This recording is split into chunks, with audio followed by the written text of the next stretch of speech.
آج احمد فراز کی ایک اور غزل لے کر حاضر ہوا ہوں۔ لمحے وفور شوق کے ایسے نہ آئے تھے، یوں چپ ہے تیرے پاس ہی جیسے نہ آئے تھے۔ ساقی شکست جام سے چہروں پہ دیکھنا، وہ رنگ بھی کے شعلے میں سے نہ آئے تھے۔ دل پر لگی خراش تو چہرے شفق ہوئے، اب تک تو زخم راس کچھ ایسے نہ آئے تھے۔ پہلے بھی روئے ہیں مگر اب کے وہ کرب ہے، پہلے بھی روئے ہیں مگر اب کے وہ کرب ہے، آنسو کبھی بھی آنکھوں میں ایسے نہ آئے تھے۔ جب صبح ہو چکی ہے تو کیا سوچنا فراز، وہ رات کیوں نہ آئے تھے، کیسے نہ آئے تھے۔ لمحے وفور شوق کے، جب شوق کی شدت ہو جائے، جب تمنا بالکل بےتاب ہو جائے، اور لمحے وفور شوق کے ایسے نہ آئے تھے، جب میں تم سے ملنے کا شوق مجھے اس قدر تھا، اس قدر تڑپ تھی، اتنی تمنا تھی کہ جب میں تمہارے سامنے آیا تو وفور شوق کے مارے میں بالکل چپ ہو گیا۔ وہ لمحے وفور شوق کے ایسے نہ آئے تھے، یوں چپ ہے تیرے پاس ہی جیسے نہ آئے تھے۔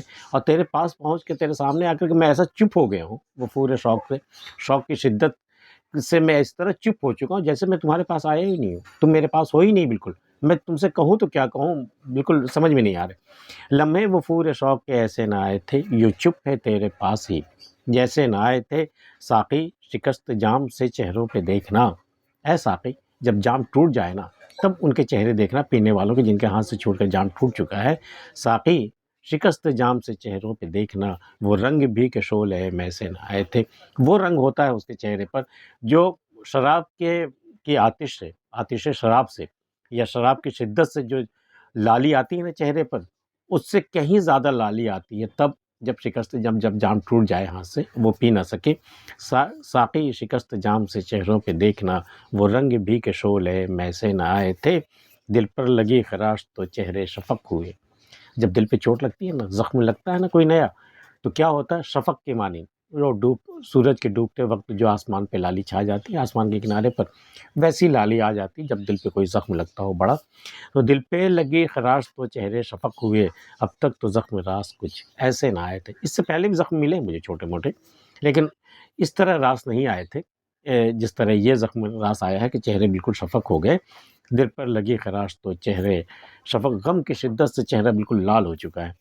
دل پر لگی خراش تو چہرے شفق ہوئے، اب تک تو زخم راس کچھ ایسے نہ آئے تھے۔ پہلے بھی روئے ہیں مگر اب کے وہ کرب ہے۔ اس سے پہلے بھی بارہا ایسے موقع آئے کہ میں رویا ہوں، لیکن ایسا درد نہیں تھا۔ پہلے بھی روئے ہیں مگر اب کے وہ کرب ہے، آنسو کبھی بھی آنکھوں میں ایسے نہ آئے تھے۔ ایسے جلتے ہوئے آنسو اس سے پہلے آنکھوں میں نہیں آئے تھے۔ جسے کہتے ہیں نا لہو رونا، تو لہو جیسے آ گیا ہے آنکھوں میں اس طرح۔ اس سے پہلے بھی حالانکہ میں رویا ہوں، لیکن وہ صرف وہ آنسو قطرے تھے۔ اس مرتبہ ایسا لگ رہا ہے کہ جیسے کہ اس سے بات آگے بڑھ گئی ہے اور جیسے میں لہو رو پڑا ہوں۔ پہلے بھی روئے ہیں مگر اب کے وہ کرب ہے، آنسو کبھی بھی آنکھوں میں ایسے نہ آئے تھے۔ جب صبح ہو چکی ہے تو کیا سوچنا فراز، وہ رات کیوں نہ آئے تھے، کیسے نہ آئے تھے۔ ہم نے تو رات بھر انتظار کیا تھا نا صنم کے آنے کا، لیکن اب تو صبح ہو چکی، اب تو آنے کا کوئی امکان بھی باقی نہیں رہا۔ تو جب صبح ہو چکی، جب وقت ٹل ہی چکا ہے، جب صبح ہو چکی ہے تو کیا سوچنا فراز، وہ رات کیوں نہ آئے تھے۔ اب یہ سوچنے سے کیا حاصل ہے کہ وہ رات کیوں نہیں آئے تھے اور کیسے نہیں آئے تھے، کیا ہوا تھا، کوئی حادثہ ہو گیا، کیا ہوا تھا جو وہ نہیں آیا تھا۔ اب سوچنے سے کیا فائدہ، اب تو صبح ہو چکی، اب تو آنے کا کوئی موقع بھی نہیں ہے۔ جب صبح ہو چکی ہے تو کیا سوچنا فراز، وہ رات کیوں نہ آئے تھے، کیسے نہ آئے تھے۔ آج کی ویڈیو میں اتنا ہی ہے۔ احمد فراز کی غزل آپ کو کیسے لگے ہمیں بتا سکتے ہیں۔ ملتے ہیں پھر کسی اگلی ویڈیو میں، تب تک کے لیے اللہ حافظ۔